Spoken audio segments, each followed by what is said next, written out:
단리 계곡에 자리 잡은 보물 413호 동낙당. 조선시대 성리학자 회제 이연적이 살았던 곳이다.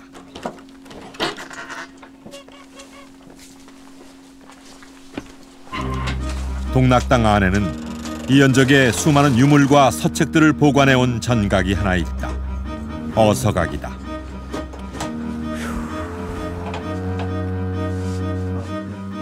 이곳에는 인종이 세자 시절에 스승 이연적에게 직접 쓴 편지가 보관돼 있다.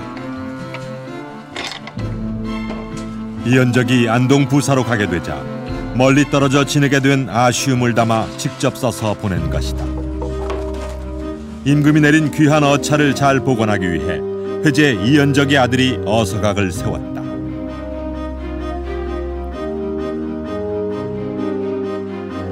그런데 이 어서각 희연판 밑에는 내부의 서책을 절대로 반출하지 말라는 경고문이 쓰여 있다.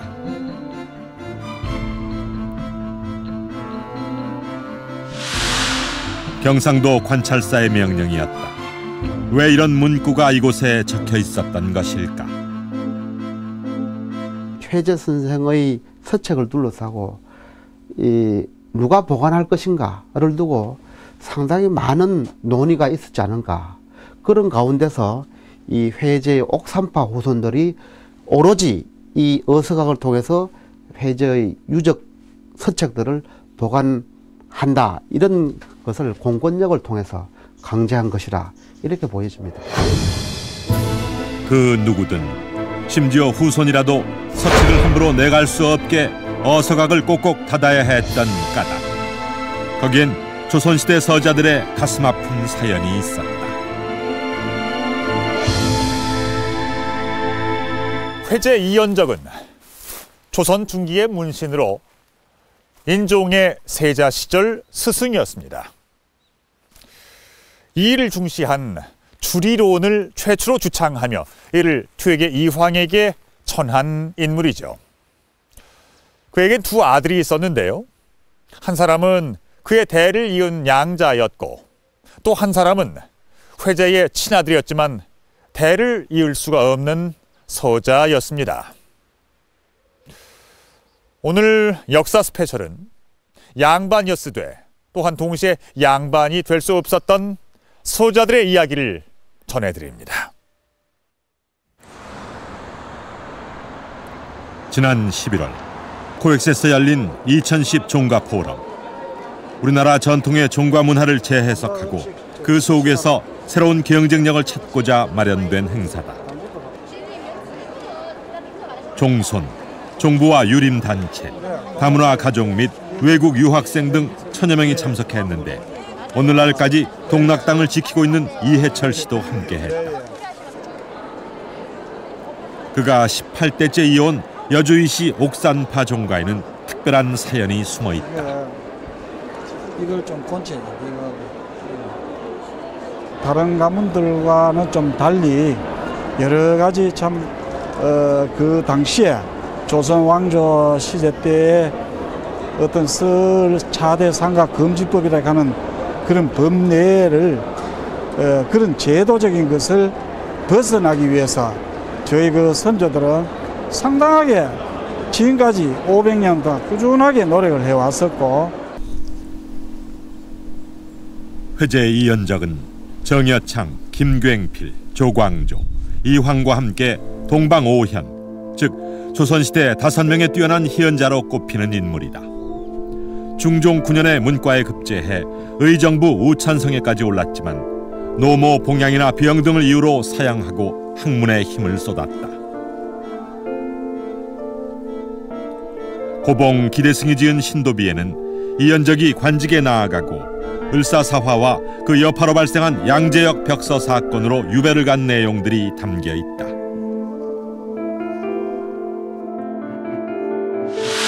그리고 그의 서자 이전인의 사연도 적혀 있다. 조선 후기까지 영남살림의 중심지 역할을 했던 옥산서원.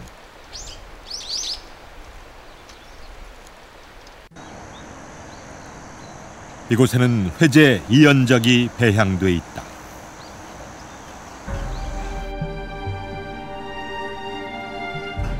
옥산 서원에는 이연적과 관련된 유물들이 많이 보관돼 있는데 그중 그의 아들 이전인의 지극한 효심을 보여주는 물건이 있다.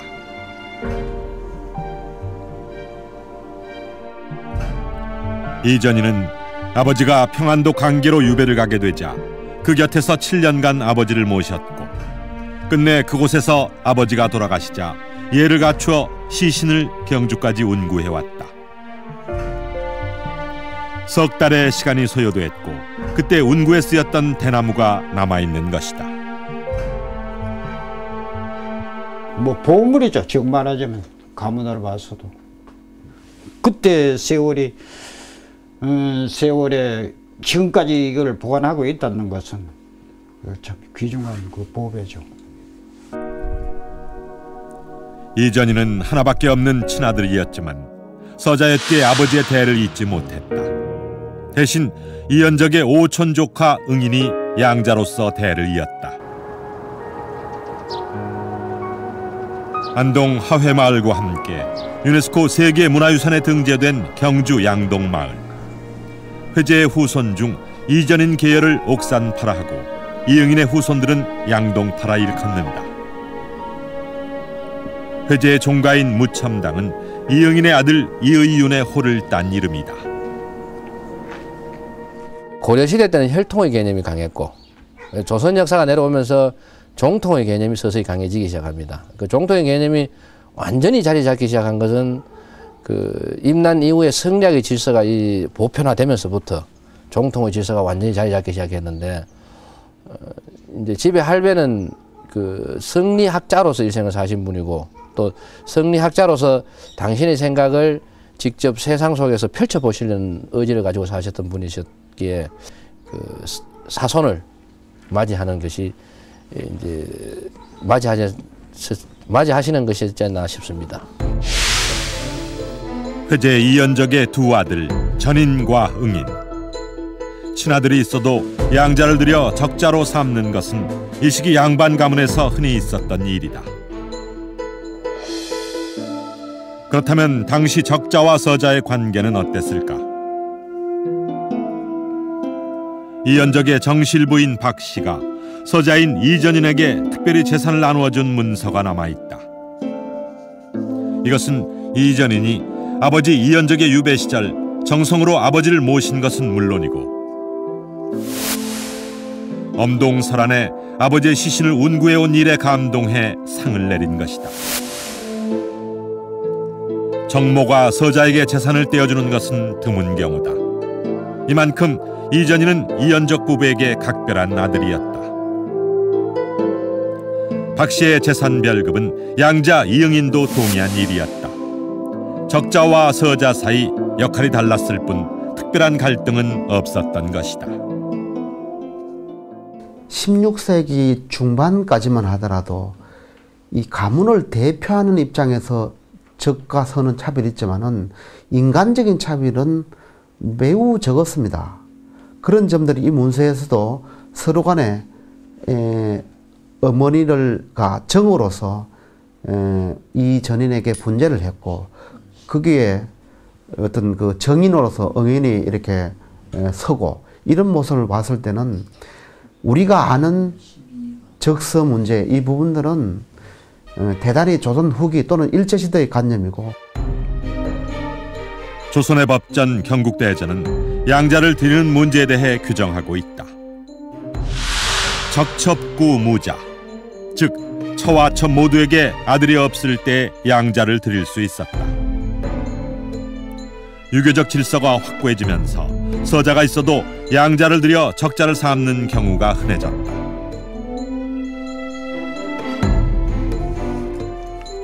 예조가 편찬한 수양승적 일기에는 첩의 자식으로 합법적인 상속자가 된 사례와 서자가 있지만 양자로 적통을 이은 사례들이 함께 기록돼 있다. 양자는 같은 성씨의 친족 중에 학렬을 맞춰서 드려야 했다.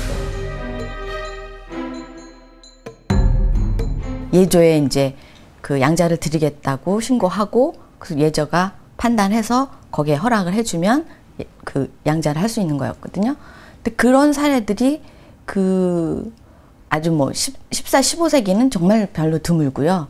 이게 이제 16세기쯤이잖아요. 16세기쯤이면 이제 서서히 나타난다고 할 수가 있죠. 양자를 들여 적통을 잇는 일이 흔해지면서 적자와 서자 논쟁이 치열하게 벌어지는 일도 많아졌다.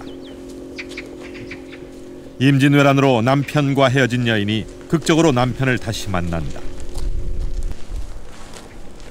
그런데 남편에게는 헤어져 있었던 동안에 정식으로 혼례를 치른 또 다른 아내가 있었다.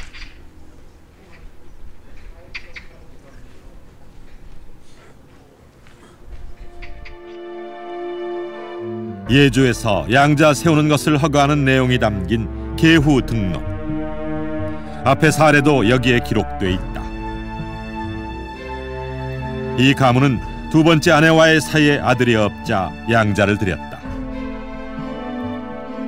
그리고 그 양자로 하여금 대를 잇게 했다. 이것이 문제였다.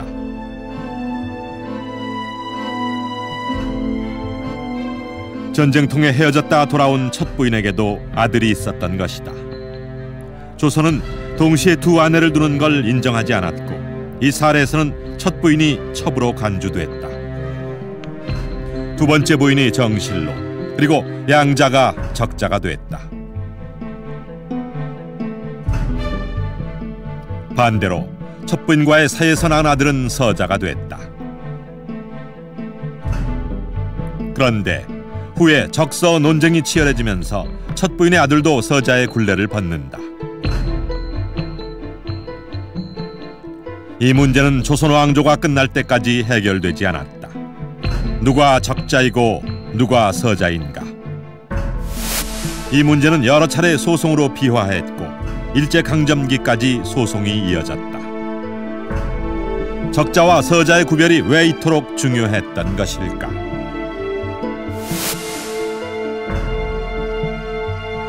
조선 사회는 가족에 의해서 움직여지는 사회였거든요.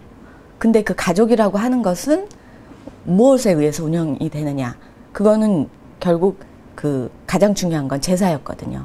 제사라고 하는 걸 통해서 모든 그 구성원들이 모이고 그 조상을 숭배하면서 이제 결속을 다지고 이런 역할을 하는 거잖아요. 근데 그것의 어떤 중심, 주관자, 이게 될 수 없다라고 하는 거는 굉장히 이제 불이익을 받게 되는 거죠. 소외돼 있게 되는 거고.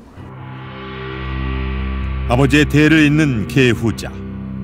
집안의 제사를 모시는 승중자 역할을 할 수 없다는 것은 당시로선 아들이 돼 아들 노릇을 하지 못한다는 뜻이었다. 효심이 깊었던 이전희는 본격적으로 아버지의 명예 회복에 나선다.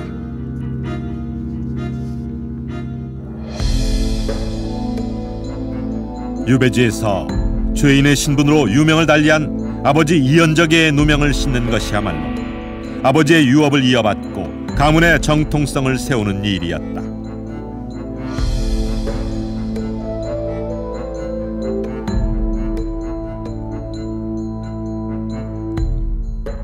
동락당 어서각에는 이연적이 유배지에서 올린 진수팔규라는 상소문이 보관돼 있다. 그러나 끝내 임금에게 전달되지는 못했다. 시적절한 내용이 아니라는 이유였다. 그러나 실제로는 이연적이 죄인의 신분이었기 때문이다. 이전희는 다시 상소를 올려 결국에는 아버지의 명예 회복에 성공한다. 또 아버지의 뛰어난 학문을 널리 알리는 일에 아주 열심히 했다.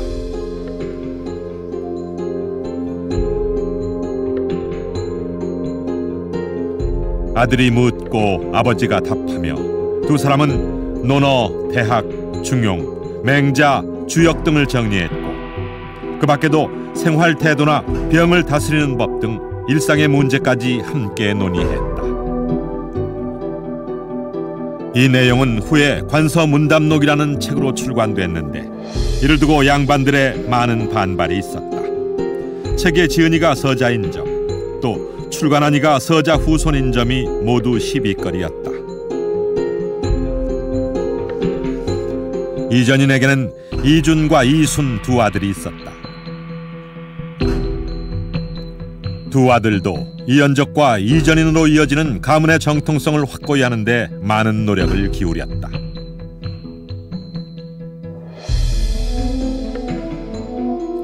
(1601년) 형제는 할아버지와 아버지의 유업을 지켜나갈 수 있도록 동락당 일대를 지켜나갈 재산을 출연했다. 이 자금은 다른 명목으로 쓰지 말 것이며 후손들도 종가를 중심으로 뭉쳐서 조상을 기억하고 가문을 유지 발전시킬 것을 당부하는 화의문도 작성했다. 이른바 그 옥삼파 후손들, 이전인 후손들이 회전선생의 유품들을 잘 관리 유지할 뿐만 아니고 출간했다는 것은 이분들의 삶의 전략입니다. 경상도 유림, 나아가서는 전국 유림한테 자기들이 생존할 수 있는 또 사회적 지위를 유지하거나 또는 높일 수 있는 중요한 하나의 그 덕목이라고 할 수 있죠. 그렇기 때문에 이 부분은 결코 놓칠 수 없는 그런 부분이라고 할 수 있습니다. 동락당 어서각에 보관된 이연적과 이전인의 수많은 유품들. 그것은 옥산파 가문의 정통성을 이어갈 수 있는 유일한 자산이었다. 아버지와 함께한 학문적 성취를 책으로 내는데도 반발이 있었을 만큼 조선시대의 서자 문제는 대단히 민감한 사안이었습니다. 대체 조선은 왜 이처럼 서자를 차별한 걸까요? 그 차별의 기원을 추적하다 보면 조선 초기 역시 민감한 정치 상황이 개입되어 있음을 알 수가 있습니다. 그리고 그 핵심에는 왕자의 난을 일으켰던 태종이 있었습니다. 양반인 아버지의 성을 물려받지만 오롯이 양반이 될 수는 없었던 서자들. 조선은 서자를 어떻게 차별했으며 그 이유는 무엇이었을까? 어수권의 폐관 잡기를 보면 서자는 여럿을 뜻하고 얼자는 나무를 베어낸 그루터기에 돋는 새싹을 말한다. 옥편을 찾아보면 서는 첩의 자식이나 자손이라는 의미 외에 벼슬이 없는 사람이나 천하다, 제거하다라는 뜻이. 또 어뢰는 재앙이나 근심, 천민, 불효, 사악하고 폐를 끼친다는 뜻이 있다. 서자와 얼자를 합해 서얼이라고 하는데 그 단어 자체에 이미 나쁘고 천하다는 부정적인 의미가 깔려 있는 것이다. 조선 왕조를 신분제 사회라고 했을 때 그 신분제적 모순에 가장 첨예하게 대립되는 부분이 노비법하고 그다음에 서얼법인데 이 두 가지는 사실 세계사에 유례가 없는 부분입니다. 이거는 이야기가 안 되는 거죠, 사실은. 처음 서자이라는 거 발견할 때 조금 놀랐어요. 근데 한국 사회는 아주 상당한 계층 사회니까 이해가 가는데, 근데 중국하고 비교 보면은 한국의 서자 제도가 좀 심해요. 중국에는 그렇게 대대로 내려오면서 자별은 안 했고요. 한국에만 그렇게 했거든요. 유독 조선에서만 심했던 서얼 차대. 1859년 간행된 규사는 조선 초부터 서자에 관련된 여러 문서를 모은 책이다. 규는 해바라기를 뜻하는 것으로 하염없이 바라보기만 할 뿐 원하는 걸 얻지 못한 서자들을 상징한다.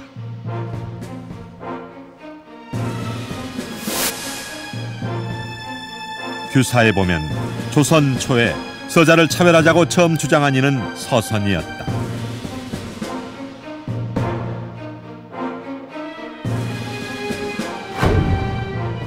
정치적 라이벌이었던 정도전이 서자라는 사실에 이를 제안했던 것인데 태종도 선뜻 받아들였고 곧 강력한 서얼 차별이 시작됐다.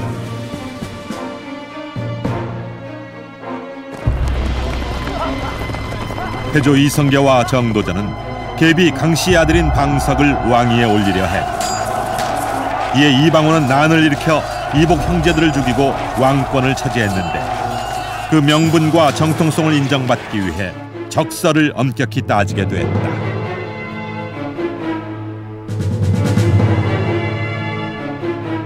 서울근고법을 제정하는 데 있어서 가장 중요한 근거는 이 귀천이라든지 아니면 존비를 구별해야 된다는 그런 성리학적인 적서 명분론이었습니다.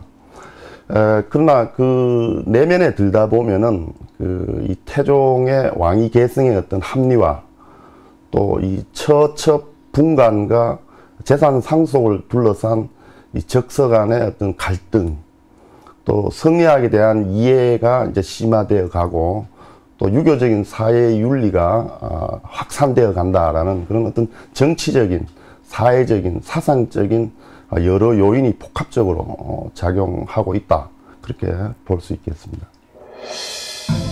조선의 서얼 차별은 왕권을 확고히 하기 위한 태종의 뜻과 특권층을 일정 숫자로 제한하기 위한 양반들의 이해관계가 맞아떨어진 결과였다. 고려시대는 물론 조선 초기까지만 해도 여러 아내를 두는 일이 비일비재했는데, 태종의 첫 번째 조치는 이를 금지하면서 처와 첩을 철저히 구분하라는 것이었다. 일부 다처제를 일부 일처제로 바꾸다 보니까 그 일부 다처제 중에 마누라 몇 명 중에 누구를 첩으로 하고 누구를 처로 하느냐, 이거 심각한 문제거든요. 뭐 첩으로 하든 처로 하든 그 자식들이 사회적인 지위가 같으면 아무 문제가 없는데, 이 첩으로 규정되면은 이건 차별을 받아야 되니까요. 그러니까 심각한 문제가 벌어지죠. 적자와 서자의 차별은 국법으로 정해졌다. 재산 상속에 있어서도 서자에게는 적자 상속분의 7분의 1을, 얼자에게는 10분의 1만 주도록 했다.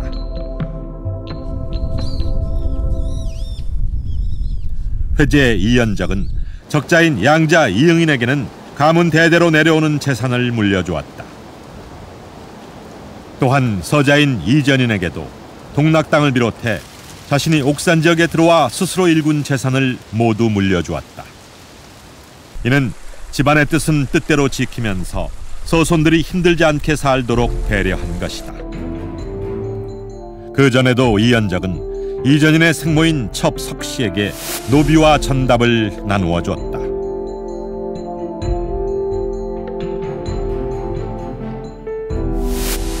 노모를 극진히 봉양한 일을 칭찬하는 의미였다.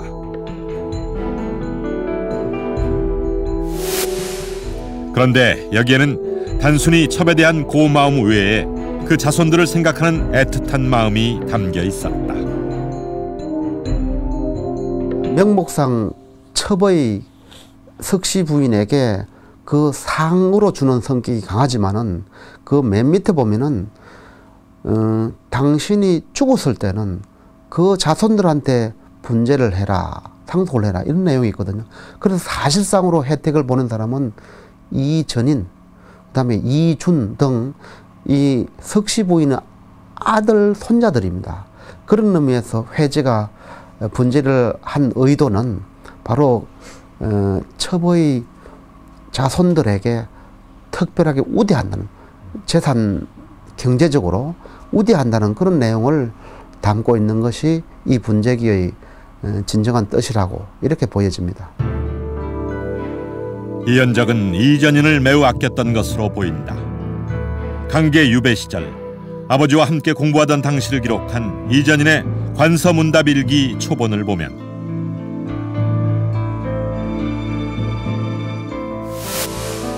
아들 이전인이 피를 토하자 아버지 이연적이 아들을 걱정하면서 약을 주었다는 내용이 나온다.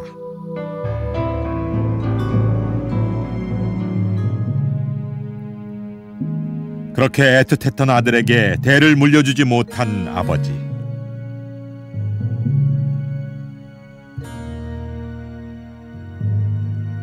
서자를 두었던 조선시대의 수많은 아버지들. 아들을 아들로 대하지 못했던 아버지들의 생각은 무엇이었을까? 아버지로서의 입장이 고민스러웠던 것 같습니다. 당연히 이제 집안의 아버지 입장에 보면은 그래도 내 자식인데 이렇게 하고 싶지만 집안이라는 이 영역으로 봤을 때는 내가 좀 자식에 대한 애정 때문에 첫 자식을 승중자라고 하면은 다른 이제 집안 망한다는 거죠. 특히 지금 저 하늘에 계시는 이 아버지나 할아버지를 봤을 때는 나를 뭐라 하겠나. 주름 자석 집안 망해 먹는다. 이런 고민이 이제 상당히 갈등을 일으켰던 것 같습니다. 조선이 서얼을 차별한 가장 결정적인 부분은 경국대전에도 나와 있는 것처럼 과거 시험과 관직 등용의 제한이었다. 문과를 볼 수 없다는 건 조선 양반들에게 있어서는 그야말로 치명적인 거잖아요. 관직에 나가고 그걸 통해서 정치에 참여하고 해야 자기 개인 또 집안의 어떤 위신이 높아질 수 있는 건데 그게 막혀 있다고 하는 거는 사실 뭣도 하기 어렵다는 상황인 거죠. 그게 이제 서울들의 어려움이었죠. 양반이 누리는 최대 특권인 과거 시험과 관직 등용의 기회가 주어지지 않는다는 것은 신분 사회인 조선에서 양반으로서 할 수 있는 게 아무것도 없음을 의미했다. 양반이 돼 양반이 아닌 것이다.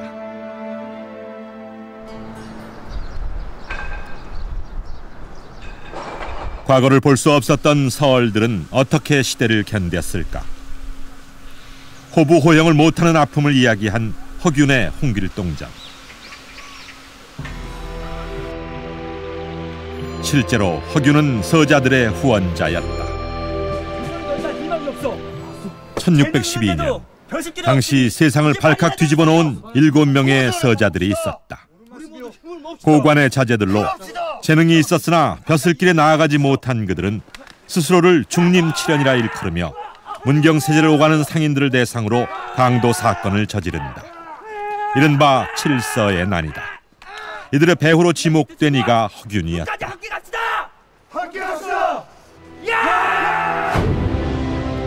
허균은 공주 목사로 부임했을 때 제일 먼저 친한 서얼들을 관하로 불러들였다. 이에 사람들은 그들의 이름을 따 사명이라며 비난했다. 허균 씨는 직접 서자는 아니었지만 허균 씨의 사촌, 육촌 가운데 서자가 상당히 많았어요. 허균의 사촌, 육촌 가운데 급제한 사람 있긴 있었어요. 근데 급제해도 관료 좋은 자리를 잡기는 못했었는데. 허균이 전남 함열에 유배 갔을 때 쓴 시문집 성소부 부고. 그 책의 마지막에 있는 유제론에는 신분제에 대한 그의 비판의식이 강하게 드러난다.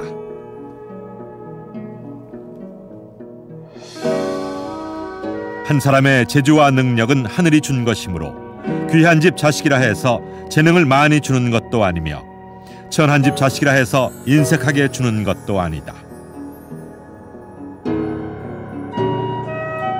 신분과 상관없이 인재를 등용해야 한다는 허균의 사상은 서얼 차대에 동의하는 대다수 양반들과는 다른 매우 개혁적인 것이었다.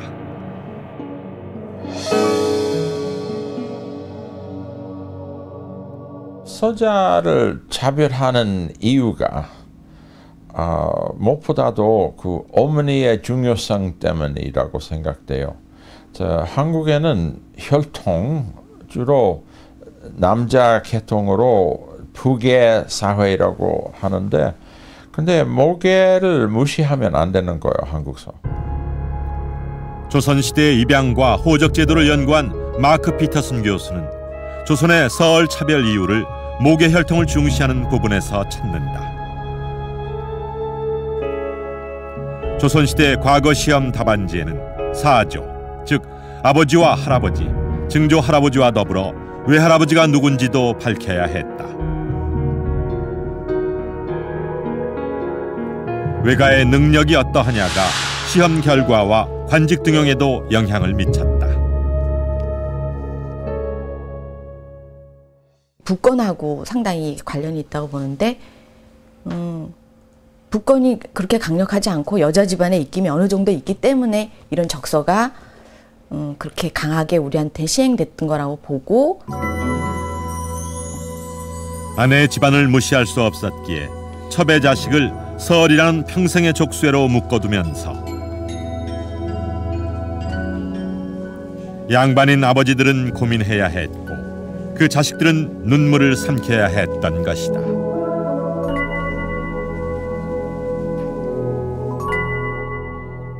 회제 이연적이 배향된 이곳 옥산서원은 조선 선조 때의 건립이 된 것이었습니다.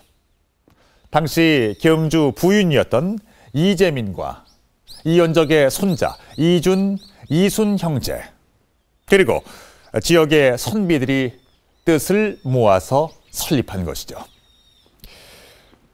그런데 이전인의 후손들은 적극적으로 그들이 설립에 참여했던 이 서원에 발을 들여놓지 못합니다. 그것은 그들이 서얼 후손들이었기 때문이었습니다. 그리고 여기 아드님은 53세 이경. 회제 이연적과 비슷한 시대를 살았던 율곡 이. 경기도 파주에는 그의 가족묘가 있다.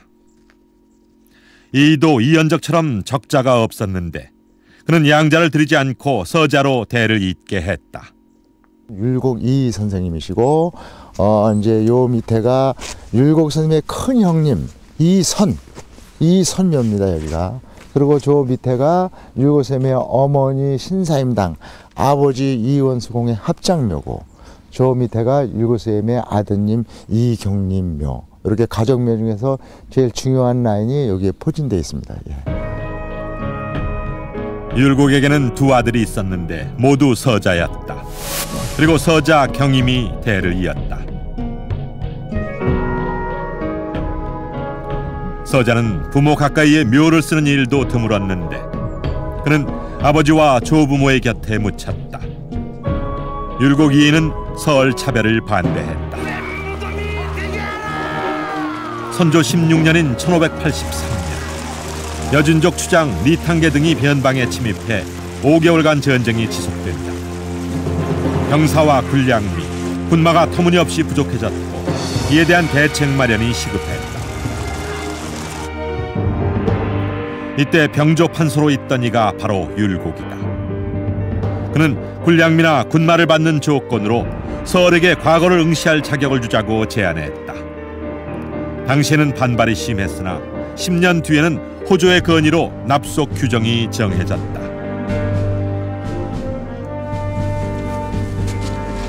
리탕계란으로 납속의 기회가 잠시 생겼을 때 이전인의 아들 이준은 쌀 80석을 내고 본인은 물론 후손들의 과걷길을 열었다.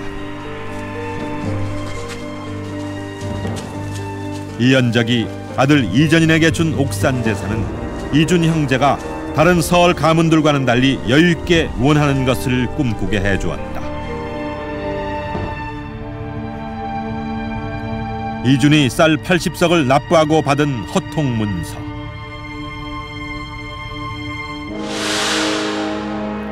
결국 그에게 무관으로 나설 수 있는 자격이 주어졌다. 서자라는 신분을 벗어던지고 큰 꿈을 펼칠 수 있는 기회가 주어진 것이다. 그 자손들도 모두 벼슬길을 열어줄 것, 과거에 또는 벼슬길에 나아갈 수 있는 기본적인 자격이 아니기 때문에 그것을 뛰어넘을 수 있는 그런 기회였기 때문에 쌀 1600말도 사실은 아깝지 않은 것이죠. 또한 이 본인뿐만 아니고 그 후손들에게까지도 사로 벼슬길을 열어주는 것이기 때문에 사실은 값어치로 따질 수 없는 그런 신분의 가치를 할 수 있습니다. 선조 16년에 과거 응시 자격을 얻은 이전인의 아들 이준은 선조 32년에 묵과에 급제했고 선조 43년에는 통정대부 청도 군수직까지 오른다. 그의 자손들도 대대로 관직에 나아가 뜻을 펼칠 수 있었다.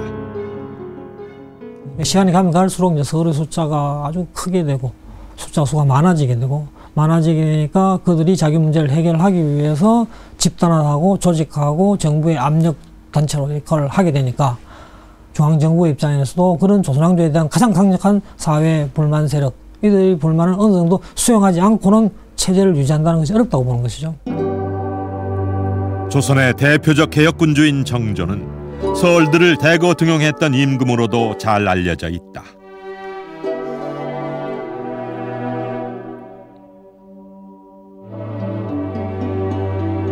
정조는 즉위 직후 정유 절목을 발표해 대대적인 서얼 호통을 실시했다.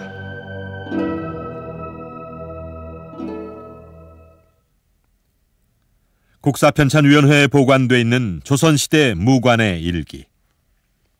68년에 걸쳐 개인과 집안에 얽힌 소소한 일상은 물론 사회적인 문제까지 기록해 놓았는데 일기의 주인공 노상추는 정조시대에 살았던 영남지방의 남인이었다. 시대는 서얼 호통의 흐름을 타고 있었지만 그는 다른 생각을 가지고 있었다.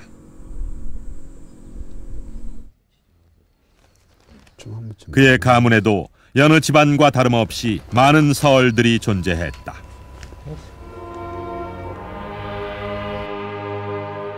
하루는 문중 재산을 관리하던 서얼 친족이 문중 어른들을 설득해 족보에서 서자 표시를 빼기로 결정한다.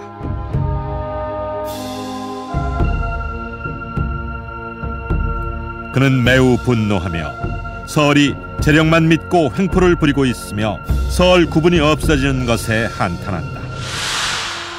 이러한 생각의 이면에는 그가 남인이었다는 것도 하나의 원인이 됐을 것이다.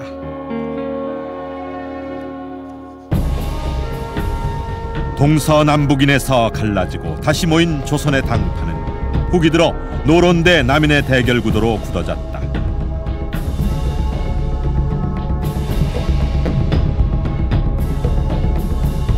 당시 정권을 잡고 있었던 노론은 서얼 호통을 주장한 반면 권력에서 빗겨나 근거지인 영남지방을 중심으로 활동한 남인은 서얼 차별을 고수했다.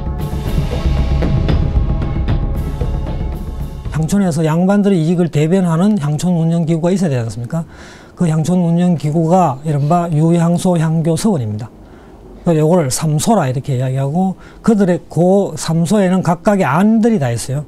그래서 유향소에는 향안, 향교에는 교안, 서원에는 원안 이렇게 다 있습니다.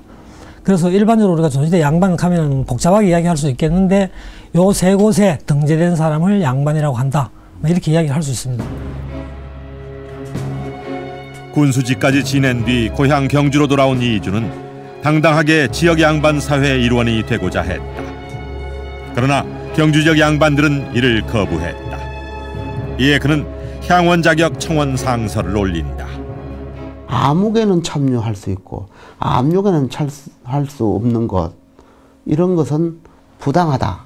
이런 뜻을 강하게 여기서 내포하고 있습니다. 이주는 상서에서 깊은 소외감을 토로하고 있다.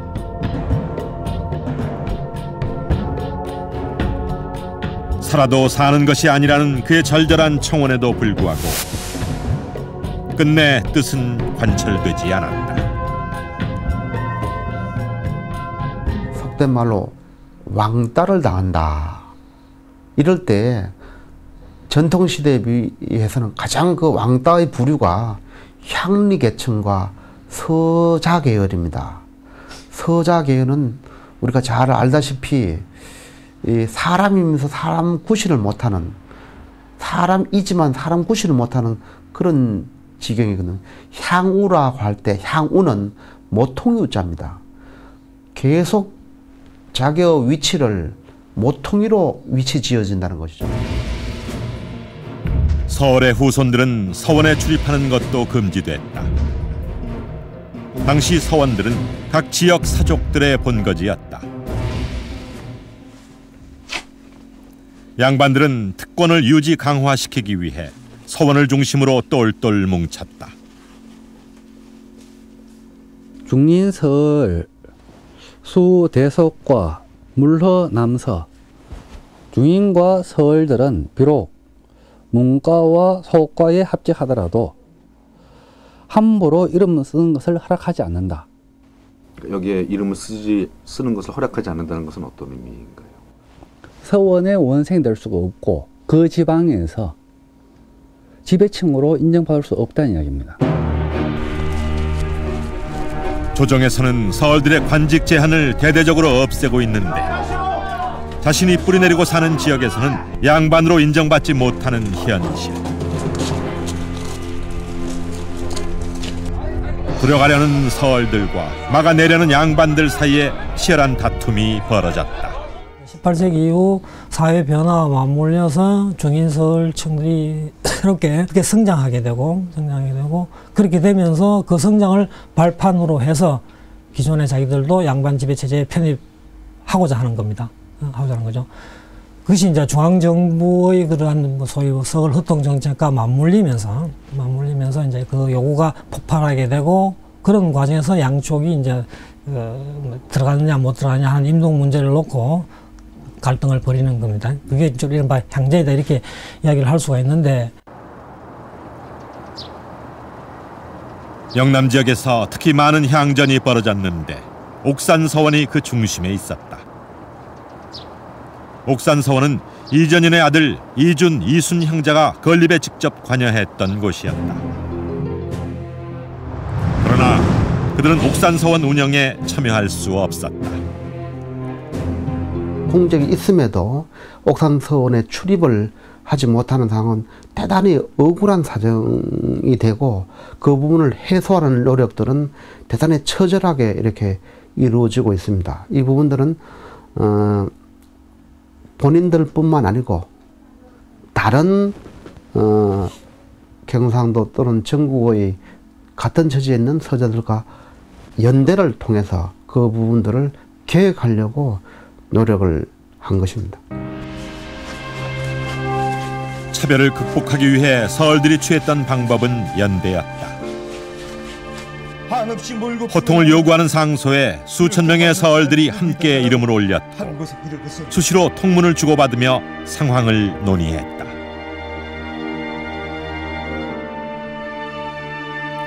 이런 영남 서얼들에게 힘이 돼준 것이 바로 노론이었다.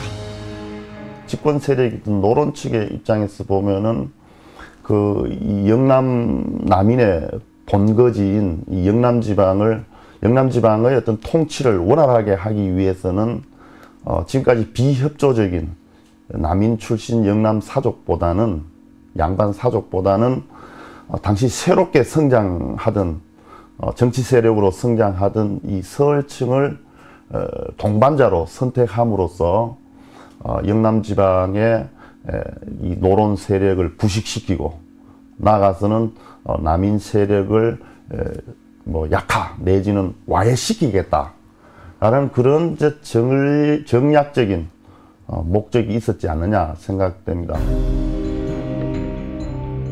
세상이 금지하는 것을 당연한 것으로 받아들이지 않고 원하는 것을 얻기 위해 다양한 방법을 시도했던 서얼들. 그 결과 서울층의 승리로 1884년에 그 옥산서원 원임의 서류들이 소통이 되지요. 이러한 이제 옥산서원의 이 서울 소통은 당시 다른 지방, 특히 영남의 다른 지방 서원에도 아주 지대한 영향을 미쳤습니다. 끊임없이 기회의 문을 두드리고 기득권이라는 벽을 허물고자 했던 서얼들의 노력은 대를 이어가며 계속됐고 결국 조선의 신분제 자체를 뒤흔들었다. 옥산파 가문의 도전은 한 가문의 위상을 높이는 것 이상의 의미였다.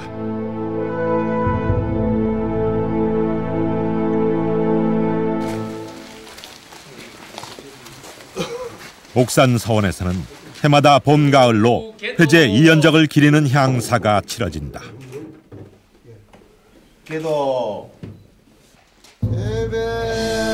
서자 이전인의 후손인 동락당 옥산파도 함께한다.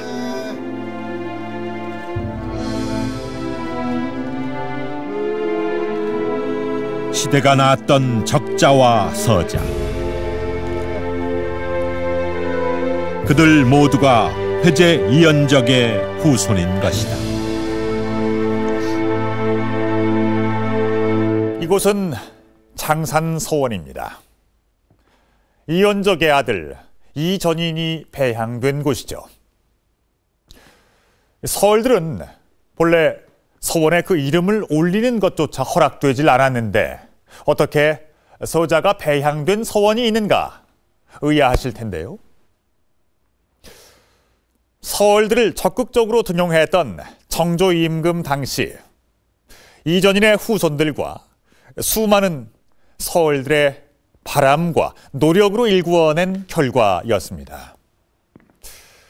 금지된 것을 소망하고 실패하더라도 끊임없이 도전했던 그들의 노력이 그 벽을 끝내 무너뜨린 겁니다. 단지 서얼이란 이유만으로 부당한 대우를 받아야 했던 그들의 눈물과 도전의 역사가 바로 여기에 있습니다.